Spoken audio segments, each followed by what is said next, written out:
الحمد لله إن الحمد لله نحمده ونستعينه ونستغفره ونعوذ بالله من شرور أنفسنا ومن سيئات أعمالنا من يهده الله فلا مضل له ومن يضلله فلا هادي له وأشهد أن لا إله إلا الله وحده لا شريك له وأشهد أن محمدًا عبده ورسوله فاللهم صل وسلم وبارك عليه وعلى آله وصحبه أجمعين وعلى من تبعهم بإحسان إلى يوم الدين أما بعد فأوصيكم عباد الله ونفسي بتقوى الله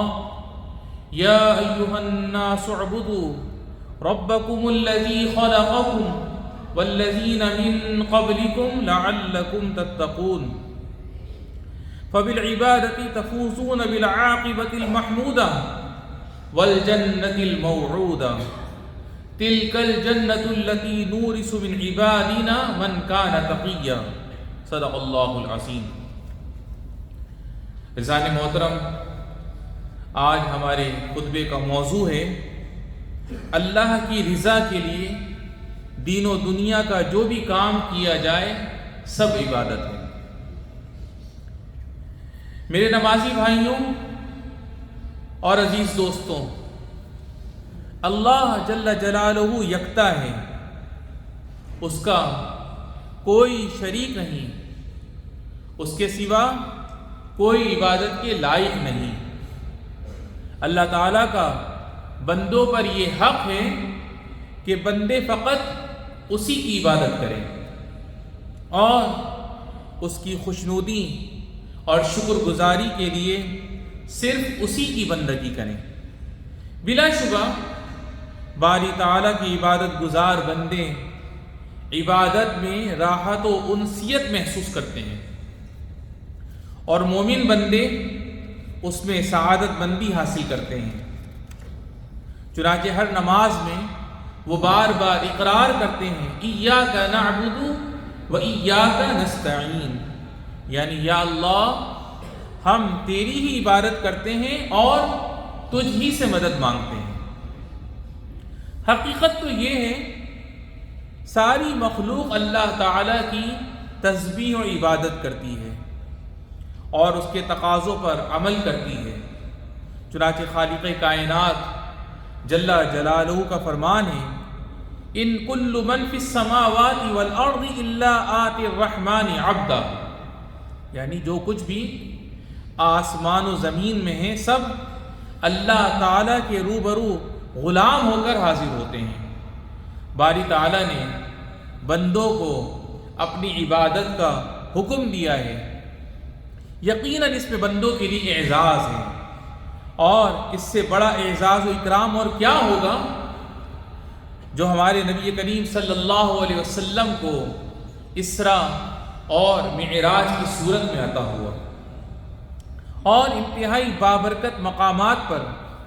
آپ صلی اللہ علیہ وسلم کو نماز جیسی عبادت کا تحفہ ملا۔ قرآن کریم کی بہت سی آیات میں مومنوں کو عبد اور عبادت کے عنوان سے پکارا گیا ہے تاکہ عبادت کے لیے ان میں مزید ہمت پیدا ہو اور اپنے رب کریم کی رحمت و مغفرت حاصل کرنے کی ان کو ترغیب ملے۔ چنانچہ ارشاد ہے قل یا عبادی الذین اسرفوا علی انفسہم لا تقنطوا من رحمت اللہ ان اللہ یغفر الذنوب جمیعا انہ هو الغفور الرحیم، یعنی آپ فرما دیجئے اے میرے بندو جنہوں نے اپنی جانوں پر زیادتی کر رکھی ہے، تم اللہ کی رحمت سے مایوس نہ ہونا، یقین جانو اللہ تعالیٰ سارے کے سارے گناہ معاف کر دیتا ہے، بلا شبہ وہ بہت بخشنے والا بڑا مہربان ہے۔ یقیناً جو بندہ عبادت کا مفہوم اور مقصد سمجھ لیتا ہے وہ اس میں لذت پاتا ہے، اور جو شخص اخلاص کے ساتھ اللہ کی عبادت کرتا ہے تو اسے عبادت میں چاشنی ملتی ہے، بس اس پر عبادت کے عمدہ ثمرات مرتب ہوتے ہیں اور اس کے اخلاق و کردار میں پاکیزہ اثرات ظاہر ہوتے ہیں۔ چنانچہ خدا عز و جل کا فرمان ہے وَعِبَادُ الرَّحْمَنِ الَّذِينَ يَمْشُونَ عَلَى الْأَرْضِ هَوْنًا، یعنی اور رحمان کے خاص بندے وہ ہیں جو زمین پر عاجزی کے ساتھ چلتے ہیں، کیونکہ بندے جب اللہ تعالیٰ کی اطاعت و عبادت کرتے ہیں تو ان کے اخلاق اچھے ہو جاتے ہیں، ان کی عادات پاکیزہ ہو جاتی ہیں،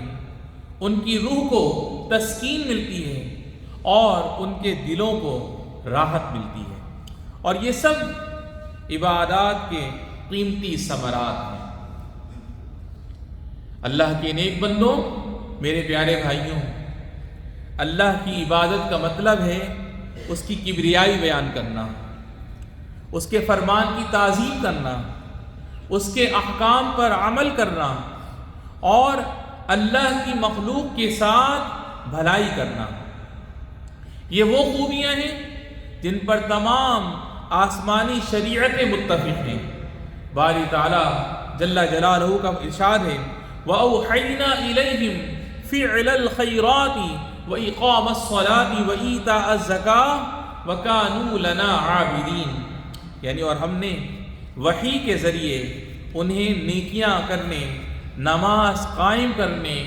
اور زکوٰۃ دینے کی تاکید کی تھی، اور وہ لوگ ہمارے عبادت گزار تھے۔ الغرض، عبادت ایک ایسا مجموعہ اور کل ہے جس میں کوئی تقسیم نہیں ہے۔ چنانچہ عبادت یہ فقط نماز، زکوٰۃ، حج اور روزے میں منحصر نہیں ہے، بلکہ رضا الہی کے لیے جو بھی کام کیا جائے، عبادت کا مفہوم ان تمام اعمال کو محیط ہے۔ بس آسمان و زمین کی تخلیق میں غور و فکر کرنا ایک عظیم عبادت ہے۔ کیا آپ لوگوں نے اللہ جل جلالہ کا یہ فرمان نہیں سنا وَالْأَرْضَ مَدَدْنَاهَا وَأَلْقَيْنَا فِيهَا رَوَاسِيَ وَأَنبَتْنَا فِيهَا مِنْ كُلِّ زَوْجٍ بَهِيجٍ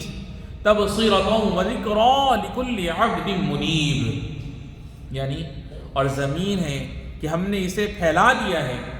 اور اس میں پہاڑوں کو جما دیا ہے اور اس میں ہر طرح کی خوشنما چیزیں اگائی ہیں تاکہ اللہ کی طرف خشوع و خضوع کے ساتھ خوب رجوع ہونے والے ہر بندے کے لیے وہ بصیرت اور نصیحت کا سامان ہو۔ اسی طرح بال بچوں کی اچھی تربیت کرنا، فیملی پر توجہ دینا اور ان پر خرچ کرنا ایک اہم عبادت ہے۔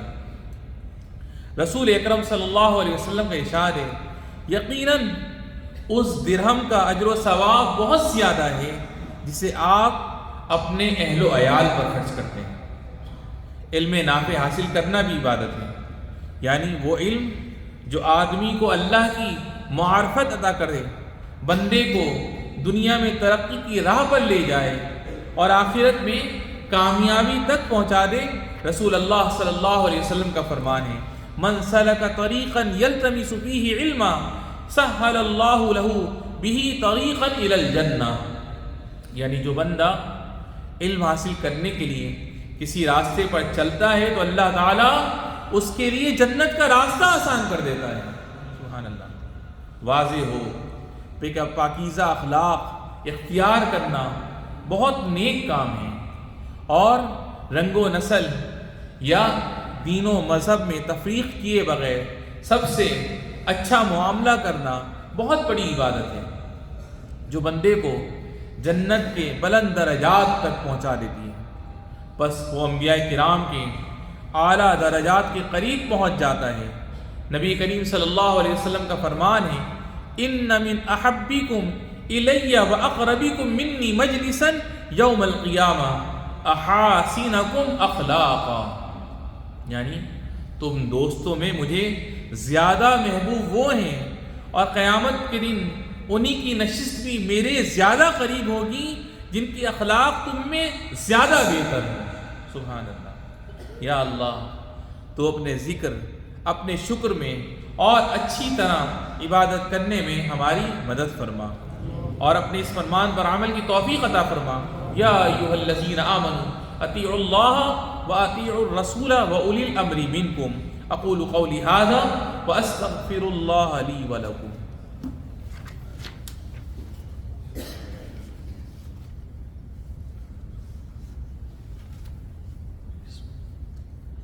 الحمد للہ رب العالمین یجزل الثواب للعابدین والصلاة والسلام علی خاتم النبیین وعلی آلہ وصحبہ والتابعین۔ اپنے رب کریم کی عبادت کرنے والوں، بلا شبہ اپنے وطن سے محبت ایک نیکی ہے، اور اس کی تعمیر و ترقی میں حصہ لینا خالق کائنات جل جلالہ کی عبادت ہے، اور یہ اس کے فرمان پر عمل اور اس کی تکمیل ہے۔ باری تعالیٰ کا ارشاد ہے هو انشأکم من الارض واستعمرکم فیہا، یعنی اسی نے تم لوگوں کو زمین سے پیدا کیا اور اس میں تم کو آباد کیا۔ لہٰذا انسان کا فرض ہے کہ اپنے رب کے فرمان پر عمل کرے اور اپنے وطن کی تعمیر و ترقی میں پوری کوشش کرے۔ بس اپنے کام میں خوب محنت کریں اور دیانت داری، مہارت اور لگن کے ساتھ اپنی ڈیوٹی انجام دیں، تاکہ اپنے کام کو اعلیٰ معیار کے مطابق پورا کر سکیں اور اسے مکمل طریقے پر انجام دے سکیں۔ پھر آدمی اپنے عمل کے دوران باری تعالیٰ کی محبت اور اس کی خوشنودی کا طلبگار رہے۔ نبی کریم صاحب خلق عظیم صلی اللہ علیہ وسلم کا ارشاد ہے ان اللہ یحب اذا عمل احدکم عملا ان یتقنہ، یعنی بلا شبہ اللہ تعالیٰ کو یہ بات پسند ہے کہ تم میں سے کوئی آدمی جب کوئی کام کرے تو اسے خوب اچھی طرح انجام دے۔ بس جس آدمی کو بھی اللہ تعالیٰ نے موقع دیا ہے اور اسے کوئی ڈیوٹی یا ذمہ داری ملی ہے، اس پر لازم ہے کہ وہ اپنی ڈیوٹی کو عبادت کی نیت سے انجام دے، رزق حلال کی تلاش کو اپنے خالق کی قربت کا ذریعہ سمجھے، اپنی ذات اور اپنی فیملی کی ضرورت پوری کرنے کی نیت سے کام کرے۔ ایک بار ایک صحابی نبی کریم صلی اللہ علیہ وسلم کے پاس سے گزرے جن کے بدن پر محنت و مشقت کے نشانات تھے، تو صحابہ کرام علیہم الرضوان کہنے لگے یا رسول اللہ صلی اللہ علیہ وسلم کاش اس کی یہ مشقت اللہ کے راستے میں ہوتی۔ تو آپ صلی اللہ علیہ وسلم نے فرمایا ان کان خرج یسعى على ولده صغارا فهو في سبيل الله وان كان خرج يسعى على ابوين شيخين كبيرين فهو في سبيل الله وان كان يسعى على نفسه يعفها فهو في سبيل الله، یعنی اگر یہ شخص اپنے چھوٹے بچوں کی پرورش کی غرض سے محنت کرنے نکلا ہے تو یہ اللہ کے راستے میں ہے، اگر اپنے بوڑھے والدین کے لیے محنت کرنے نکلا ہے تو اللہ کے راستے میں ہے، اور اگر اپنی عزت نفس کی حفاظت کے لیے محنت کرنے نکلا ہے تو اللہ کے راستے میں ہے۔ سبحان اللہ۔ خلاصہ یہ ہے کہ رزق حلال کے لیے بھاگ دوڑ کرنا دنیا داری نہیں بلکہ عبادت ہے۔ میرے بھائیوں غور فرمائیے کہ نبی رحمت صلی اللہ علیہ وسلم نے کتنی عمدہ وضاحت فرمائی اور اپنے اصحاب کے لیے بلکہ ہم سب کے لیے عبادت کے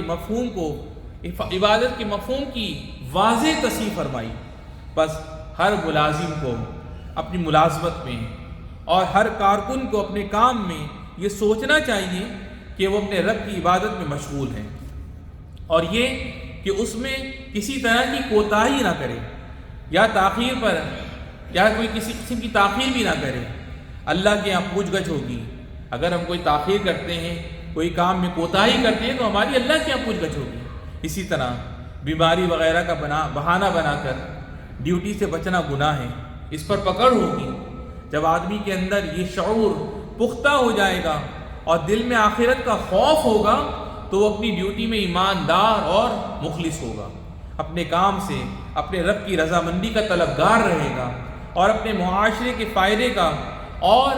اپنے وطن کی ترقی کا خواہش مند رہے گا۔ اللہ رب العزت سے التجا ہے کہ وہ ہمیں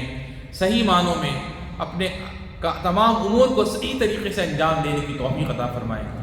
ہمیں، ہمارے والدین، ہمارے بہن بھائی، ہمارے بیوی بچوں کو صحت و سلامتی اور عافیت والی زندگی عطا فرمائے. اور جن کے والدین اور جن کے بہن بھائیوں میں سے جو بھی تیری بارگاہ میں چلیں گے رب العالمین ان سب کی بے حساب بخشش و مغفرت فرما.